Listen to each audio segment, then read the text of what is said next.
जेके खास में आपका खैर मकदम। मैं हूं आपका मेजबान शबीर अहमद। नाजरीन, गम रोजगार से बड़ा कोई गहरा कोई गम नहीं, और जे.एंड.के एसएसपी ने इस गम को और ज़्यादा गहरा कर दिया है। पहले पुलिस सब इंस्पेक्टर्स की पोस्ट को, जो 1200 पोस्टें थी जिनकी सिलेक्शन हो गई थी, उनको कलअदम किया गया क्योंकि घपला हुआ। और उसके बाद अब अकाउंट्स असिस्टेंट फिनांस पे तलवार लटक रही है। पिछले 5 दिन से लोग एहतजाज कर रहे हैं, सिसकियां हैं, आहें हैं, रो रहे हैं, पूछ रहे हैं कि उनका क्या कसूर है। उन्होंने एक तरीके से एक प्रोसेस के तहत इम्तिहान दिया, मेहनत की, और अब तलवार उनकी सिलेक्शन लिस्ट पे, आखिरी मरहले पे जब प्रोविजनल सिलेक्शन लिस्ट जारी करना था, तब उनकी इस पूरी मेहनत पे पानी क्यों फेरा जा रहा है? क्योंकि उन्हें खदशा है कि उनकी सिलेक्शन लिस्ट भी सब इंस्पेक्टर्स की तरह ही रिजेक्ट की जाएगी, स्क्रैप की जाएगी, कलअदम करार दी जाएगी। इसी मौजू पे बात करेंगे और हमारे साथ मेहमानान जुड़े हैं। हमारे साथ नासिर ख्यामी जुड़ेंगे जो स्टूडेंट्स एसोसिएशन के तर्जुमान हैं। हमारे साथ हामिद रथर जुड़े हैं जो सोशो पॉलिटिकल एक्टिविस्ट हैं, यानी सियासी और समाजी कारकुन हैं, कई मौज़ूआत पे बात करते हैं और अपनी एक मुस्तहकम राय रखते हैं। हमारे साथ वो नौजवान भी हैं जो गम में डूबे हैं, जिन्हें परेशानी है, और जो सवाल पूछ रहे हैं उनके कई सवाल हैं और खदशे भी हैं। अभी फ़िलहाल बात खदशात की है और असर की है, वो आगे पता चलेगा। फ़िलहाल इसी सवाल से हम शुरू करेंगे कि ख़ता किसकी है?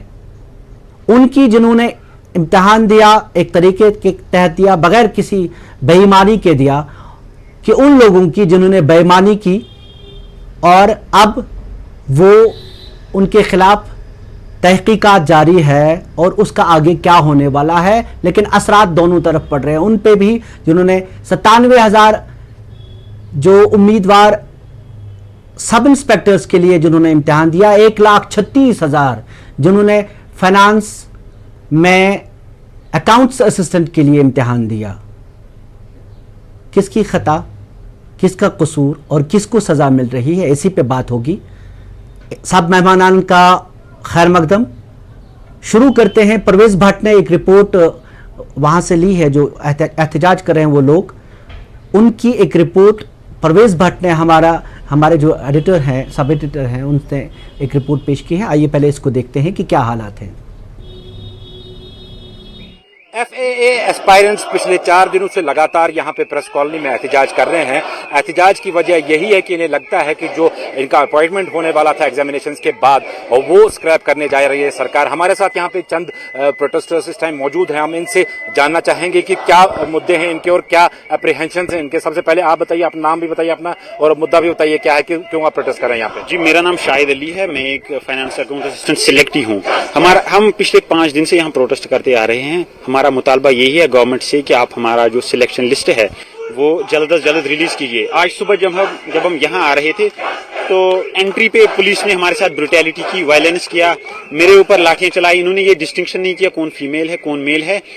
फिर स्टैम्पीड हो गया, लड़कियां गिरी, लड़के गिरे, बहुत ही ब्रुटैलिटी दिखाई इन्होंने ऐसे ब्रुटैलिटी दिखाई जैसे हम कोई क्रिमिनल। मांगे क्या है आपकी? आपको क्यों लग रहा है कि आपका जो ये अपॉइंटमेंट स्क्रैप हो रही है? हमारी मांगे ये है कि हमारी सिलेक्शन लिस्ट जल्द रिलीज कीजिए। हम एसएसबी ऑफिस जा रहे थे पिछले 1 महीने 1.5 महीने से, हम सेक्रेटरीट जा रहे थे पिछले 1-1.5 महीने से कि हमारी सिलेक्शन लिस्ट रिलीज कीजिए। परसों लगभग 5-6 दिन पहले हमें मीडिया के थ्रू ये पता चलता है कि हमारी लिस्ट जो है वो it is about to be scrapped. So ये फियर और एप्रीहेंशंस लेके आज पिछले 5 दिनों से हम यहाँ प्रोटेस्ट करते आ रहे हैं। हम किसी इन्वेस्टिगेशन से नहीं डर रहे हैं, हम गवर्नमेंट से कोऑपरेट करने के लिए तैयार हैं। इनफैक्ट एलजी साहब ने खुद पुलिस एकेडमी उधमपुर में ये बोला कि प्रायर टू JKPSI, आपको पता होगी कि JKPSI में कोई स्कैम पाया गया है, उसको स्क्रैप किया गया है। एलजी साहब ने खुद बोला है कि prior to JKPSI exam every recruitment was held in fair and transparent manner. लेकिन फिर भी हमारे जो लिस्ट है इस पर कमेटी बिठाई गई है।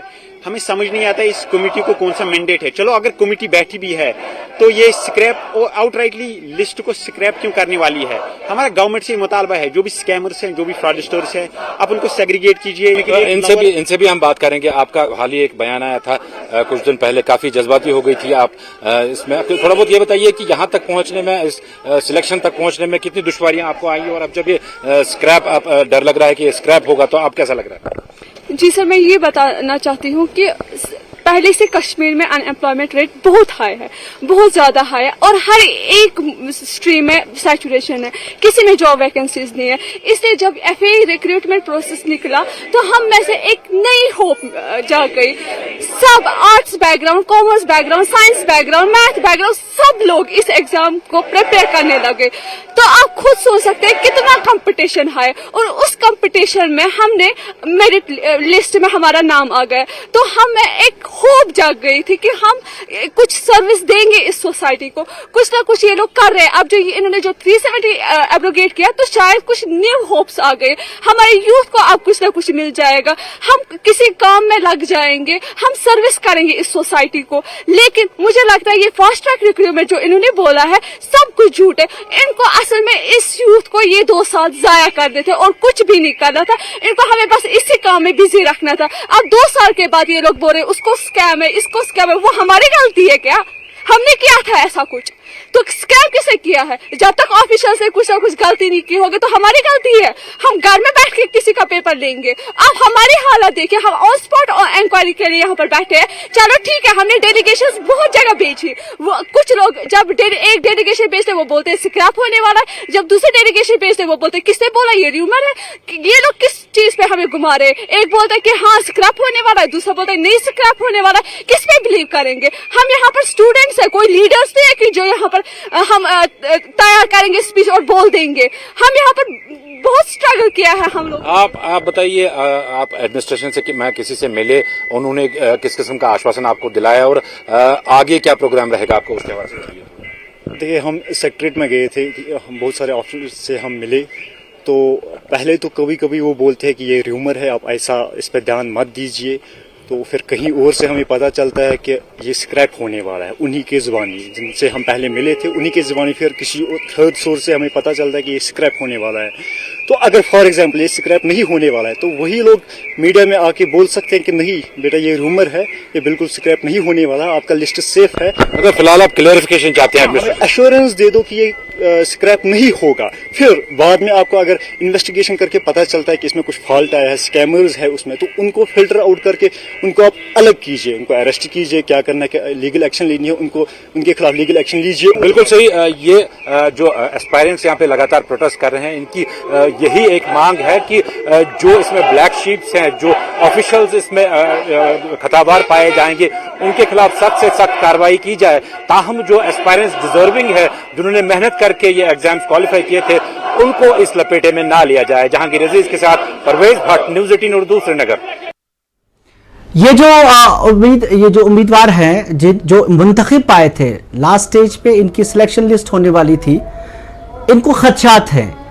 फिलहाल जो सवाल आपने सुने, सवाल इनका यही है कि इनको खदशा है, कोई सरकारी तौर पे कोई ऐलान नहीं, कोई चिट्ठी नहीं गई है, लेकिन हमारे जराए से जो हमें यह खबर मिली है कि जो रिकॉर्ड पिछली बार सब इंस्पेक्टर पोस्ट के लिए लिए गए हैं, उनमें ये रिकॉर्ड्स भी है, क्योंकि जिस एजेंसी को ये आउटसोर्स किए गए थे, जिस एजेंसी के जरिए ये इम्तिहानात कराए गए थे सब इंस्पेक्टर पुलिस के, उसी एजेंसी के जरिए FAA का भी इम्तिहान हुआ है। ये जहांगीर कैसर जहांगीर हमारे साथ जुड़े हैं, उनके साथी भी हैं। आपसे कैसर यही सवाल पूछूंगा जहां पे आपने खत्म किया, वो ये कि अभी ये खदशा है, तो फिर एहतजाज सड़कों पे आने की जरूरत क्या है? सर, मैं ये बात बोलना चाहता हूँ कि ये जो आप बता रहे हैं ना कि रिक्रूटमेंट एजेंसी सेम है, ये रिक्रूटमेंट एजेंसी खाली इन 2 एग्जाम्स में सेम नहीं है, ये रिक्रूटमेंट एजेंसी 2013 से सेम है। मैं इसमें ये पॉइंट ऐड करना चाहता हूँ कि अगर 2013 से सेम है तो सब एग्जाम्स की इन्वेस्टिगेशंस होनी चाहिए। एंड इवन मैं खुद पंचायत से अकाउंट्स असिस्टेंट में 1-2 नंबर से रह गया हूँ, शायद फिर उसमें भी हुआ होगा, एंड फिर मैं उसमें मैं उसमें वेटिंग में हूँ अभी। तो ये बस खुद को बचाने के लिए हम जो कैंडिडेट्स है जिन्होंने मेहनत करी है 4 साल से 5 साल से, बस एक बहाना ढूंढ रहे हैं। ऑल्दो मैं ये कहना चाहता हूँ अगर इसमें कुछ है भी, अगर कोई एक कैंडिडेट भी निकलता है, आप इन्वेस्टिगेटिंग एजेंसीज का सहारा लीजिए, CBI है हमारे पास, तो उनका सहारा लेके जो अगर कोई ब्लैक शिप है भी तो उसको फिल्टर आउट करें एंड हमारी जो सिलेक्शन लिस्ट है उसको आउट कर दीजिए प्लीज़। सर मैं इनके साथ हूँ, मैं भी फाइनेंस अकाउंट्स असिस्टेंट की सिलेक्टी हूँ।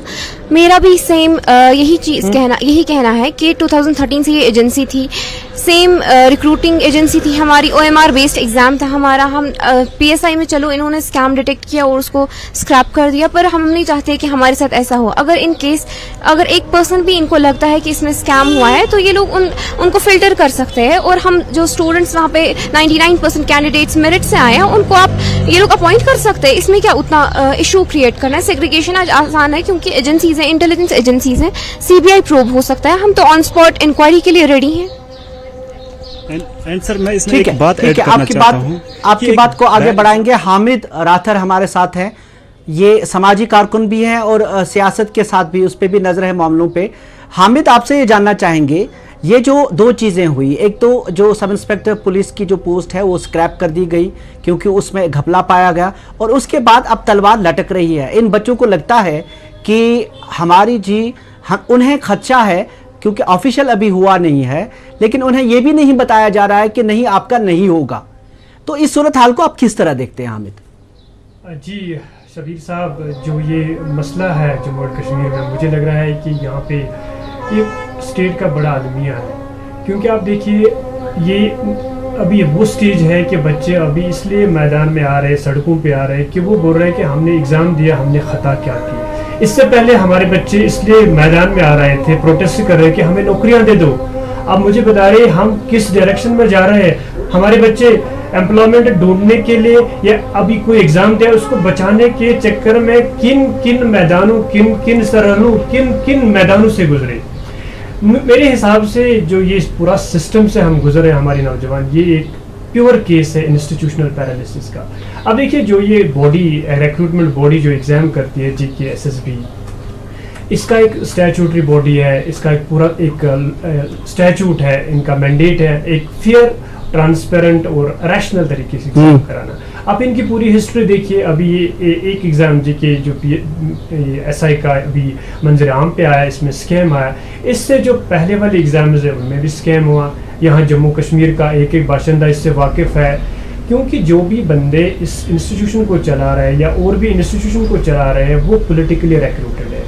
उनका जो पैटर्नेज है वो पॉलिटिकली है, और उनको किन इंटरेस्ट्स को प्रोटेक्ट करना है, किस मकासद को पूरा करना है, that's always determined by these political bosses. अब यहाँ पे जो कॉन्सेप्ट आया है कि TPA, आप बोल रहे हैं कि एग्ज़ाम इस बॉडी ने कंडक्ट किया और इन्हें आउटसोर्स कर दिया, इसको हम एक टेक्निकली बोलते हैं TPA, थर्ड पार्टी एडमिनिस्ट्रेशन। जब ये रिक्रूटमेंट बॉडी किसी दूसरी बॉडी को एग्ज़ाम कंडक्ट करने के लिए बोलती है फेयर तरीके से, तो इनके पास पहले कौन सी लीगल स्टैंडिंग है। अगर बच्चे या अभी इसी को लीगली इसको कोर्ट ले लेंगे तो is this process backed by law, सबसे पहला सवाल है। दूसरा मुझे बताइए, अगर इस बॉडी ने अभी फेयर तरीके से नहीं किया है, इन्होंने ट्रांसपेरेंसी नहीं रखी है, पेपर मार्केट में ब्लैक मार्केटिंग की और पैसे लोगों ने कमाए और हमारे बच्चों का एग्ज़ाम हो गया, 2 साल 3 साल ज़ाया हो गए, इनकी तलाफी कौन करेगा? 1-2 बॉडीज़ का गलत तरीका इख्तियार करना या उनका सही तरीके से काम नहीं करना, प्रोफेशनलिज्म नहीं दिखाना, इसका खामियाजा हमारे जवान क्यों भुगतेंगे? यहाँ पे सवालिया मैं सवाल पूछना चाहता हूँ हमारे LG साहब से, मनोज सिन्हा जी से, जो बड़े इम्पेकेबल कैरेक्टर के इंसान हैं। क्यों नहीं इन इंस्टीट्यूशंस को हम अपहोल्ड करें? अगर कोई भी इस इंस्टीट्यूशन का हेड इस तरह से काम करे तो उसको क्यों, उसके खिलाफ क्यों नहीं क्रिमिनल एक्शन लीजिए? मैं मान रहा हूँ कि इन्होंने इस लिस्ट को स्क्रैप किया, लेकिन जिस प्रोसेस से हमारे बच्चे गए इस पूरे प्रोसेस में, उसका जो लॉस हुआ उनका, इसकी तलाफी कौन करेगा? बिल्कुल। नासिर हमारे साथ जुड़े हैं, नासिर ख्यामी। नासिर, आप स्टूडेंट्स अफेयर से भी जुड़े हैं, आप कई मामलात को देखते भी हैं और जानते भी हैं। इतने लंबे इंतजार के बाद कोई पोस्ट निकलती है, फिर ये बच्चे कतार के लाखों लड़के उसमें अप्लाई करके उसमें से कुछ चुन के आते हैं साल साल भर मेहनत करके, और फिर आखिर में उनको ये बताया जाता है जी घपला हुआ। एक में घपला हुआ, दूसरों को कहते हैं कि पता नहीं आपके मामले में क्या होगा। क्या करें ये बच्चे, इनका क्या होगा? जी शबीर साहब, धन्यवाद, शुक्रिया कि आपने आज समय दिया यहाँ बात रखने का। जहाँ तक इन SSRB जो एस्पिरेंट्स हैं इनका ताल्लुक है, बेसिकली अगर हम अनएम्प्लॉयमेंट रेट देखें, centre for monitoring of Indian economy एक इंडिपेंडेंट एजेंसी है, उन्होंने 2021 में एक रिपोर्ट निकाली थी जिसमें उन्होंने कहा था कि जम्मू कश्मीर जो केंद्र शासित प्रदेश जम्मू कश्मीर है वो एक ऐसा राज्य है जिसने पूरे मुल्क में जो है अनएम्प्लॉयमेंट में टॉप किया है। 21% जो है अनएम्प्लॉयमेंट रेट थी, जो कि 2022 में बढ़ के 21 के बाद 25% बन गया। तो ऑलरेडी जम्मू कश्मीर जो है अनएम्प्लॉयमेंट के मामला से जूझ रहा था। तो जब इस साल मार्च में जब ये अनाउंस किया गया था कि सरकार 900 के करीब जो है डिफरेंट पोस्ट्स निकालेंगे और फिर इसका एग्जाम हुआ, तो एक उम्मीद सी जागी थी जो है उन स्टूडेंट्स को जो कि ऑलरेडी इन मामला जो कि मेंटल ट्रॉमा से जूझ रहे हैं, जिन्होंने बड़ी बड़ी अच्छी यूनिवर्सिटी से डिग्रियां की थी, तो बड़े हैं वो, उनकी उम्मीद जागी थी उनके लिए। लेकिन जिस तरीके से फिर SSRB पहले जम्मू कश्मीर जो है सब इंस्पेक्टर के एग्ज़ाम, फिर FA के एग्ज़ाम, जिस तरीके से जो है बोर्ड ट्रांसपेरेंसी के जो बोर्ड हैं जो है फेयर जीरो टॉलरेंस करप्शन पे जो वो बुलंदबांग दावे कर रहे हैं, ऑल दो जो उनके बुलंदबांग दावे हैं, they have fallen flat and prove to be hoax. अगर जम्मू कश्मीर सरकार ने जो है सिस्टम में उनकी खराबी है, अगर जैसे SSRB से जो है बुलंदबांग दावे कर रहे हैं कि हम जी ट्रांसपेरेंसी के साथ इनके एग्जाम्स करेंगे, हम जी जो है फेयरली इनके एग्जाम्स करेंगे, लेकिन जब सारा प्रोसेस, जब सिलेक्शन का प्रोसेस होता है, फिर इनको मेरिट लिस्ट निकालनी होती है, तो तब ये एलिगेशंस होते हैं कि जो है सही करप्शन हुआ है, जो है इनमें मामला सही नहीं है, हम इसको जो है स्क्रैप करेंगे। अगर अंदर सिस्टम में कुछ खराबी है तो उसका खामियाजा क्यों जो है स्टूडेंट्स हमारे भुगते, उसका खामियाजा एस्पिरेंट्स क्यों भुगते? इससे जो है जो इनका जो सारा प्रोसेस है, पहले जो है 900 फैमिलीज इससे टारगेट हो गई, अब दोबारा से जो है 1000 की जो फैमिलीज हैं, जो FA एस्पिरेंट्स है वो फैमिलीज टारगेट हो गई। हम चाहते हैं कि जो है जम्मू कश्मीर सरकार इस सारे जो सिस्टम का जो है इसका संजीदा नोटिस ले, और जो अगर बोर्ड से जो है फेयरली, अगर बोर्ड से जो है प्रॉपरली इनके एग्जामात करने नहीं आते हैं, तो ये जो है SSC जो स्टाफ सिलेक्शन जो काउंसिल है उनको हैंड ओवर एग्जाम करे, वो इसको सही तरीके से जो है डील करेंगे, वो प्रोफेशनली इस एग्जाम को जो है कंडक्ट करेंगे, ताकि जो हमारे एस्पिरेंट्स जो गरीब घराने से ताल्लुक रखते हैं, जो ऑलरेडी जो है मेंटल ट्रॉमा से जूझ रहे हैं, उनके मामलात, उनके जो है मुश्किलात का जो है अजाला हो जाए। नंबर 1। नंबर 2, चूंकि एस्पिरेंट्स काफी एक बात जी आपको रोकूंगा एक बात पे, क्योंकि फिलहाल फोकस हमारा ये है SSB के साथ कार्रवाई होनी चाहिए, और क्योंकि एंड टू एंड आपने आउटसोर्स किया है एक एग्जाम को।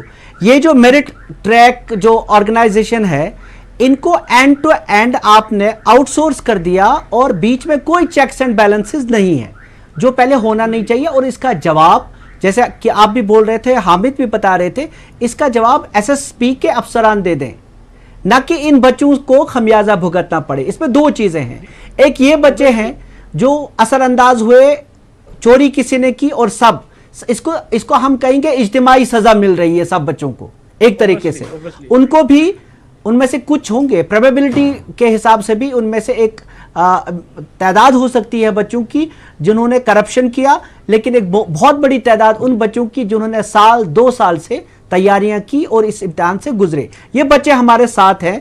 कैसर के पास फिर जाऊंगा। कैसर, अगर आपसे ये कहा जाए कि जी आपका इम्तिहान स्क्रैप नहीं हो रहा है, लेकिन इसकी तहकीकात हो रही है, अभी तक तो यही आ रहा है, हमारे पास भी जो इतलात हैं, क्योंकि SI के पोस्ट के, हालांकि हम ये भी कह रहे हैं कि SI के इम्तिहानात भी पूरी तरह कलादम नहीं होने चाहिए थे, और अब आपका जो इम्तिहान है इसमें खदशा है, और ये हमारे पास ये इतलात हैं कि उसके रिकॉर्ड्स को खंगाला जा रहा है, उसकी जांच हो रही है। क्या आप इस चीज के लिए तैयार हैं कि CBI या कोई भी एजेंसी उसकी जांच करे? जी सर, सीबीआई को दीजिए या किसी और एजेंसी को दीजिए, हमें कोई मसला नहीं है इसके साथ। इवन अगर आप हफ्ता लेते हो, एक मंथ लेते हो, 6 मंथ्स भी लेते हो, आप प्लीज़ करिए। अगर कोई भी बैड फिश पाई जाती है ना, आप इसको बाहर कीजिए, बट हमें सजा मत दीजिए। इज्तिमाई जो हम सब कैंडिडेट्स हैं ना, एक खाली हम कैंडिडेट्स की बात नहीं हो रही है, हम सभी फैमिलीज की बात हो रही है, तो हमें इसकी सजा नहीं मिलनी चाहिए। एक बैड एग्जाम्पल सेट कर रही है। कल को मेरा भाई, मैं उसको बोल रहा था कि आप प्लीज फॉर्म भरो, तो वो मुझे बोल रहा कि क्या गारंटी है 2 साल 3 साल के बाद अगर मेरी जॉब लगने वाली होती, एंड फिर उसके बाद ये बताया जाता है कि आप में से कोई एक भी स्कैमर निकला एंड आपकी जो रिक्रूटमेंट पॉल ये है, तो उसको खत्म कर दिया जाता है। बोला कि क्या मैं इसमें फॉर्म भरूं, मैं स्पीचलेस हो गया। क्या एग्जाम्पल सेट कर रहा है ये जे.एंड.के यूथ के लिए सर? बिल्कुल। मैं हामिद के पास जाऊंगा। हामिद, ये वही सूरत हाल है। जब आर्टिकल 370 स्क्रैप किया गया तो एक बड़ा ऐलान हुआ कि नहीं जी, अब जो सिलेक्शंस होंगी वो बिल्कुल साफ व शफाफ होंगी, और इसकी उम्मीद भी बंधी। कुछ 1-2 इम्तहानात हुए, लगा कि ऐसे घरों में भी बच्चे लगे जिनकी नौकरियां लगी, जिनके घरों में अभी तक कोई किसी की नौकरी नहीं लगी थी। लेकिन अब ये एक बहुत बड़ा मामला सामने आया। आप इस पूरे मामले को क्या करें कि ये अब एक एतबारियत का ही मामला खत्म होगा। जिसके दावे थे वो पूरे फ्लैट पड़ रहे हैं, पूरे जमीन पे दिख रहे हैं वो पूरे दावे। देखिए शबीर साहब, इसको ना हम from the perspective of effective governance देखना हमें चाहिए। हमें ये देखना चाहिए, देखिए ये एग्ज़ाम हुआ है, एक बॉडी को इसको फेयर तरीके से करना चाहिए था। गवर्नमेंट का ये मैंडेट है, इस गवर्नमेंट एजेंसी का ये मैंडेट है, बट ये फेल हो गई है। देखिए पहले सबसे पहले इसका फंक्शन था खुद एग्ज़ाम करना। अब इसके पास रिसोर्सेज नहीं है, शर्म आती है। गवर्नमेंट की अथॉरिटी है, इसके पास अथॉरिटी, इसके पास पावर है, फिनांसेस है, इसके पास सब बोलते हैं कि हमारे पास वो स्किल ही नहीं है, हमारे पास मैन पावर ही नहीं है, कैपेसिटी नहीं है, ये आउटसोर्स कर लेती है। उसके पास लीगल बैकिंग भी नहीं है। अब इसने आउटसोर्स भी कर लिया, और इसके चांसेस कितने बढ़ जाते हैं, प्रोबेबिलिटी कितनी बढ़ जाती है कि स्कैम्स होने की, फेयर तरीके से ना होने की। तो यहाँ पे सबसे बड़ा सवाल ये है कि जो गवर्नेंस मॉडल है वो फेल हो चुका है। अगर आपने जिक्र किया है कि आर्टिकल 370 स्क्रैप होने के बाद एक दावा दिया गया है कि जम्मू एंड कश्मीर में सब कुछ गलत हो रहा है, अब सही होने वाला है। आप मुझे बताइए कौन सा यहाँ का इंस्टीट्यूशन, रिक्रूटमेंट इंस्टीट्यूशन को छोड़ दीजिए, आप एजुकेशन इंस्टीट्यूशन को देखिए, उनकी आप इंडेक्सेस देखिए, उनकी परफॉर्मेंसेस देखिए, यही देख लीजिए आप रिक्रूटमेंट बॉडीज एक साल में कितने एग्जाम कराते हैं, कितने बच्चों को। सर जनाब, मैं आपको यहाँ पे ये बोलना चाहता हूँ, ये 1 साल एग्जाम निकालते हैं, 4 साल के बाद ये उसका एग्जाम करते हैं, फिर 3 साल और हो जाते हैं, 7 साल के बाद सिलेक्शन हो जाती है। मुझे बताइए ये उन बच्चों के साथ धोखा नहीं है, या पूरे समाज के साथ धोखा नहीं है? क्या ये गवर्नमेंट फेल नहीं हो रही है? एक मिनट आगे नासिर, मुझे ये बताइएगा, सभी कहते हैं कि ये अब हम वहीं पे पहुंचे जहां से शुरू किया था। जी पहले कहते थे सियासतदान सिफारिशें करते हैं, फिर बैकडोर एंट्रीज होती थी। अब ये साबित हो गया एसआई पोस्ट में कि ये जी घपला हुआ। इन बच्चों का क्या किया जाए? क्या आप कोई कोशिश कर रहे हैं? क्या ये नहीं होना चाहिए था कि आप छान लें उन बच्चों को जिन्होंने गलतियां की हैं? क्योंकि आप अथॉरिटी है, आपके पास एक पूरी गवर्नमेंट है। इन बच्चों को क्या ये खुद को साबित करें? क्या ये अदालतों में अब जा के जो घर में बचा खुचा है वो भी लें? जी, हमारा पहले दिन से ही स्पष्ट स्टैंड ये है कि अगर कुछ लड़कों ने, कुछ एस्पिरेंट्स ने इस पूरे एग्जाम में अगर चीट किया है, अगर धोखाबाजी की है, अगर दगाबाजी की है, तो उसका खामियाजा पूरी कम्युनिटी को जो है नहीं वो भुगतना नहीं चाहिए। अगर सरकार के सिस्टम में कुछ खराबी है, अगर अंदर कुछ करप्शन के ऐसे चार्जेस हैं कुछ अफसरान पे, उनके खिलाफ आप कानूनी कार्रवाई करें। लेकिन आप कहते हैं ना कि 1 man cuts the branch, 1000 fell into the river। एक गंदी मछली फिर सारे तालाब को गंदा कर देती है। अगर एक कुछ एस्पिरेंट्स की गलती है, कुछ एस्पिरेंट्स ने पूरे एग्जाम को जो है उसमें चीट किया है, करप्शन किया है, तो उसका खामियाजा आप 900 कैंडिडेट्स को तो नहीं, तो उसका दोष तो पूरे कैंडिडेट्स को नहीं तो दे सकते हैं ना। सरकार को इस चीज का जो है संजीदा नोटिस लेना चाहिए। अगर अंदर सिस्टम में खराबी है, अगर सही तरीके से एग्जाम्स आपके कंडक्ट नहीं होते हैं, अगर आप एक तरफ बुलंदबांग दावे करते हैं कि हमने जी जीरो टॉलरेंस, करप्शन पर जीरो टॉलरेंस रखा है, हमने जी ट्रांसपेरेंसी रखी है, हमने जी फेयरनेस रखी है। वक्त कम है नासिर, मौजू बड़ा है, लेकिन हम आज इसी पे खत्म करेंगे। सवाल सरकार से कि आप अपना काम नहीं कर सके, आपके इदारे फेल हो गए, लेकिन आप इसकी सजा इज्तिमाई तौर पे इज्तिमाई सजा नहीं दे सकते इन नौजवानों को। अब जो सरकारी अफसर ये कहते हैं कि जी हमारे पास कोई तरीका नहीं है, तो तरीका ढूंढिएगा, क्योंकि ये नौजवान सालों से एक आस की उम्मीद, एक उम्मीद में, एक आस में बैठे हैं। इन्होंने मेहनतें की है। आपका ये बनता है हक, ये कानून भी बनता है कि आप पूरी की पूरी लिस्टें स्क्रैप मत कीजिए, कलअदम मत कीजिए। आज फिलहाल इतना ही, लेकिन इस मौजू पे हम बने रहेंगे जेके खास में भी और बाकी जो हमारे बुलेटिन है। आज आप सब मेहमानान का शुक्रिया, हामिद आपका शुक्रिया, नासिर आपका भी शुक्रिया, और जो हमारे ये नौजवान बच्चे हैं जिन्होंने जो मुंतखब पाए हैं, जिनको मुबारकबादियां भी मिली हैं, आप सब्र रखिए और उम्मीद करेंगे कि आपकी ये जो आहो-बका है, आपकी जो ये परेशानी है, ये दूर होगी और उनकी भी, जिनका हक मारा गया करप्शन की वजह से, उनको भी अपना हक मिले। आज के लिए शुक्रिया।